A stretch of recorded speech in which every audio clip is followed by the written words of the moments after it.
Assalamualaikum warahmatullahi wabarakatuh. Selamat pagi, selamat siang dan selamat malam sahabat-sahabatku dimanapun kalian berada. Semoga kalian diberikan kesehatan jasmani, spiritual dan sosial. Dan selamat datang sahabat-sahabat di channel edukasi pengetahuan, yang mana channel ini memberikan pengetahuan dan wawasan. Sahabat-sahabat, kalian pasti tahu kan, negara kita ini pernah dijajah oleh bangsa Eropa dalam waktu yang lumayan cukup lama. Apa kalian tahu, bagaimana awal mula bangsa Eropa bisa masuk ke Indonesia? Pada video kali ini, saya akan membahas sejarah awal masuknya bangsa Eropa ke Indonesia.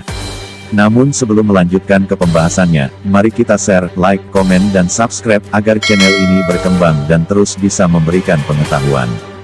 India Timur atau Indonesia telah lama dikenal sebagai daerah penghasil rempah-rempah. Rempah-rempah digunakan untuk mengawet makanan, bumbu masakan, bahkan obat. Karena kegunaannya, rempah-rempah sangat laku di pasaran dan harganya pun mahal. Hal ini mendorong para pedagang Asia Barat datang dan memonopoli perdagangan rempah-rempah. Mereka membeli bahan-bahan ini dari para petani di Indonesia dan menjualnya kepada para pedagang Eropa. Namun, jatuhnya Konstantinopel pada tahun 1453 ke Turki Utsmani mengakibatkan pasokan rempah-rempah ke wilayah Eropa terputus. Hal ini dikarenakan boikot yang dilakukan oleh Turki Utsmani. Situasi ini mendorong orang-orang Eropa menjelajahi jalur pelayaran ke wilayah yang banyak memiliki bahan rempah-rempah, termasuk Kepulauan Nusantara, Indonesia. Dalam perkembangannya, mereka berdagang dan menguasai sumber rempah-rempah di negara penghasil rempah-rempah. Dimulailah era kolonialisasi Barat di Asia.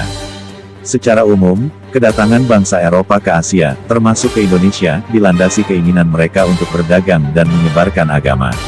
Sebab dan tujuan bangsa Eropa menjelajah ke dunia timur sebagai berikut. Mencari kekayaan termasuk berdagang, menyalurkan jiwa penjelajah, meyakini keberadaan Prester John, menyebarkan agama, mencari kemuliaan bangsa. Sejak abad ke-13, rempah-rempah merupakan bahan dagang yang sangat menguntungkan. Hal ini mendorong orang-orang Eropa berusaha mencari harta kekayaan ini, sekalipun menjelajah samudera. Bangsa Eropa dikenal sebagai bangsa penjelajah, terutama untuk menemukan daerah-daerah baru. Mereka berlomba-lomba meninggalkan Eropa. Mereka yakin bahwa jika berlayar ke satu arah, maka mereka akan kembali ke tempat semula. Selain itu, orang-orang Eropa terutama Portugis dan Spanyol yakin bahwa di luar Eropa ada Prester John, kerajaan dan penduduknya beragama Kristen. Pada awalnya, tujuan kedatangan bangsa Eropa ke Indonesia hanya untuk membeli rempah-rempah dari para petani Indonesia. Namun, dengan semakin meningkatnya kebutuhan industri di Eropa akan rempah-rempah, mereka mengklaim daerah-daerah yang mereka kunjungi sebagai daerah kekuasaannya. Di tempat-tempat ini, bangsa Eropa memonopoli perdagangan rempah-rempah dan mengeruk kekayaan alam sebanyak mungkin. Dengan memonopoli perdagangan rempah-rempah, bangsa Eropa menjadi satu-satunya pembeli bahan-bahan ini. Akibatnya, harga bahan-bahan ini pun sangat ditentukan oleh mereka. Untuk memperoleh hak monopoli perdagangan ini, bangsa Eropa tidak jarang melakukan pemaksaan. Penguasaan dilakukan terhadap penguasa setempat melalui suatu perjanjian yang umumnya menguntungkan bangsa Eropa. Selain itu, mereka selalu turut campur dalam urusan politik suatu daerah. Bangsa Eropa tidak jarang mengadu domba berbagai kelompok masyarakat dan kemudian mendukung salah satunya. Dengan cara ini, mereka dengan mudah dapat mempengaruhi penguasa untuk memberikan hak-hak istimewa dalam berdagang. Ekspedisi pertama untuk mencari jalan langsung ke Indonesia dirintis oleh bangsa Portugis dan Spanyol. Bangsa-bangsa lain seperti Inggris, Prancis, dan Belanda baru melakukan ekspedisi setelah kedua bangsa ini menemukan jalan ke Indonesia. Orang Portugis pertama yang mencoba mencari jalan baru ke Indonesia adalah Bartolomeus Dias. Ia meninggalkan Portugal pada tahun 1486. Ia menyusuri pantai barat Afrika hingga tiba di Tanjung Harapan Baik, namun ia gagal mencapai Indonesia.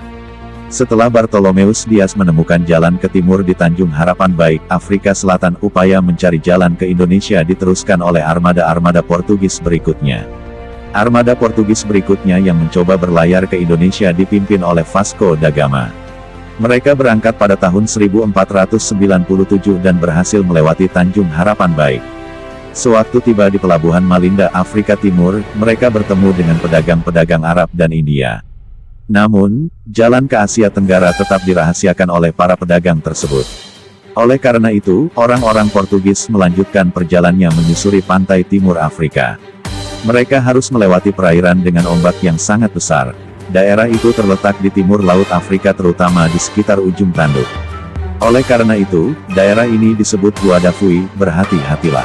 Ekspedisi ini kemudian berhasil melewati selat di ujung selatan Laut Merah yang disebutnya Bab el Mandeb, Gapura Air Mata pada tahun 1498, Vasco da Gama tiba di Calicut, India.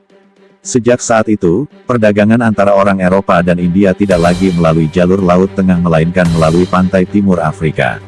Lalu mereka ingin menjelajahi daerah timur lainnya yakni Malaka dan Maluku. Pada waktu itu, di Asia Tenggara terdapat salah satu daerah pusat perdagangan yang sangat ramai dikunjungi. Daerah tersebut adalah Malaka, sedangkan daerah sumber rempah-rempahnya adalah Maluku. Bagi Portugis, cara termudah menguasai perdagangan di sekitar Malaka termasuk di Maluku adalah dengan merebut atau menguasai Malaka.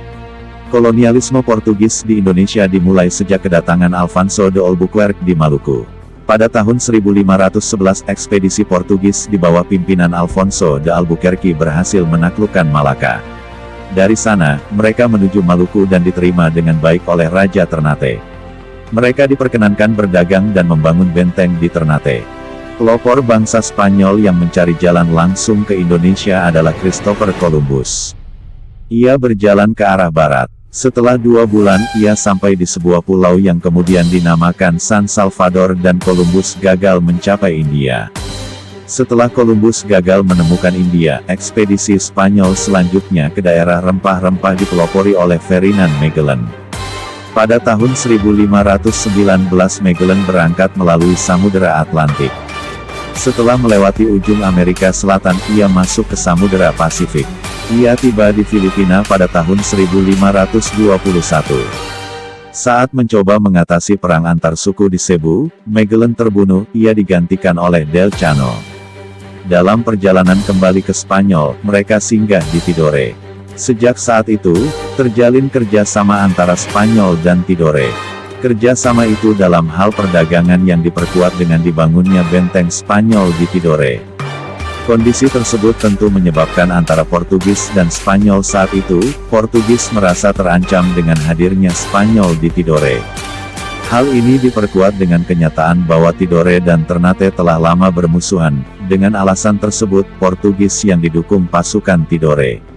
Benteng Spanyol di Tidore dapat direbut Portugis. Namun, berkat perantara Paus di Roma, Portugis dan Spanyol akhirnya mengadakan perjanjian yang disebut Perjanjian Zaragoza. Berdasarkan perjanjian, Maluku dikuasai Portugis dan Filipina dikuasai Spanyol. Kedatangan bangsa Inggris dirintis oleh Francis Drake dan Thomas Cavendish. Dengan mengikuti jalur yang dilalui Magellan, pada tahun 1579 Francis Drake berlayar ke Indonesia. Armadanya berhasil membawa rempah-rempah dari Ternate dan kembali ke Inggris lewat Samudera Hindia. Perjalanan berikutnya pada tahun 1586 oleh Thomas Cavendish melewati jalur yang sama.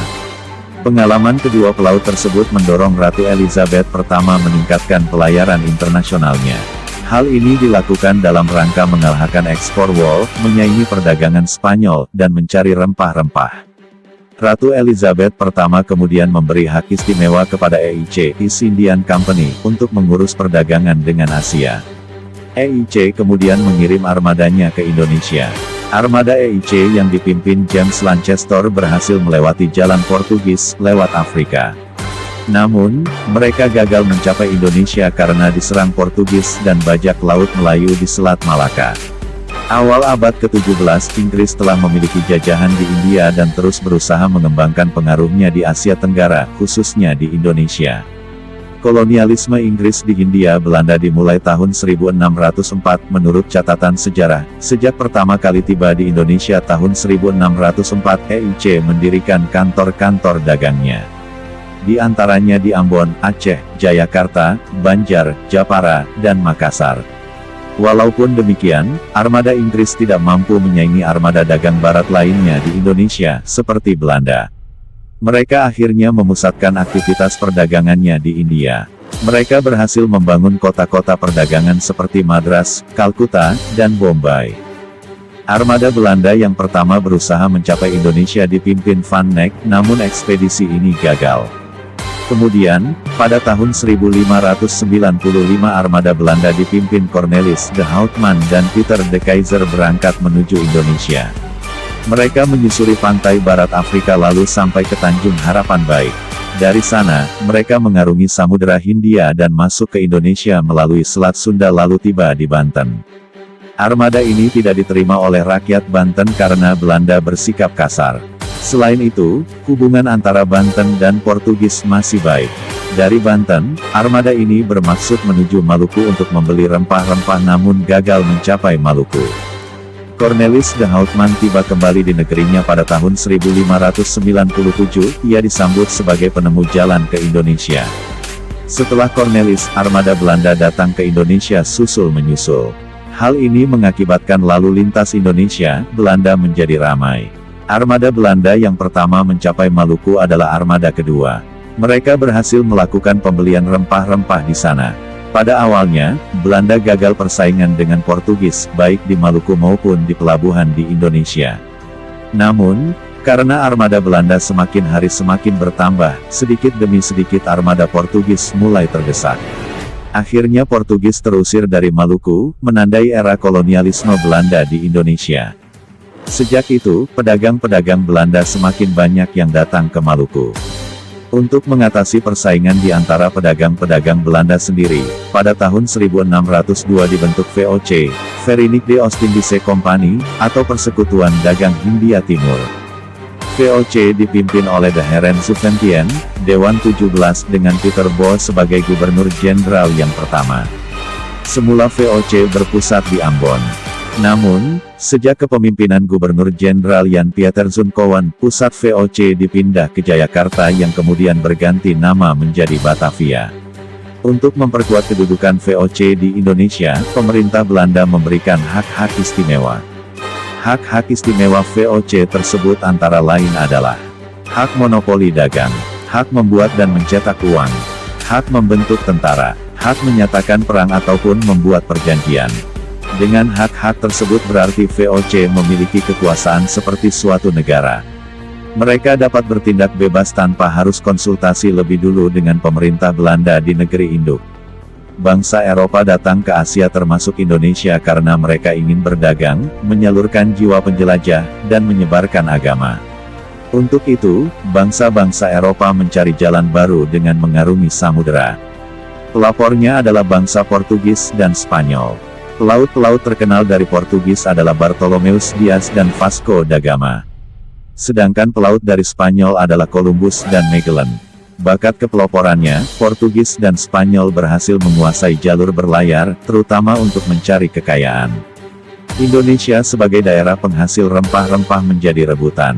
Akhirnya, bangsa-bangsa Eropa tersebut berhasil menjajah Indonesia. Belanda adalah bangsa yang paling lama berkuasa dan paling banyak mengeruk keuntungan perdagangan di Indonesia dibandingkan bangsa Portugis dan Inggris. Itulah sahabat-sahabat awal mula bangsa Eropa masuk ke Indonesia. Berawal dari berdagang, kemudian bertindak bebas di negara Indonesia.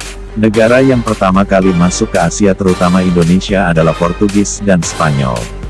Terima kasih sahabat-sahabat yang telah menonton video ini sampai selesai, nantikan video pengetahuan lainnya.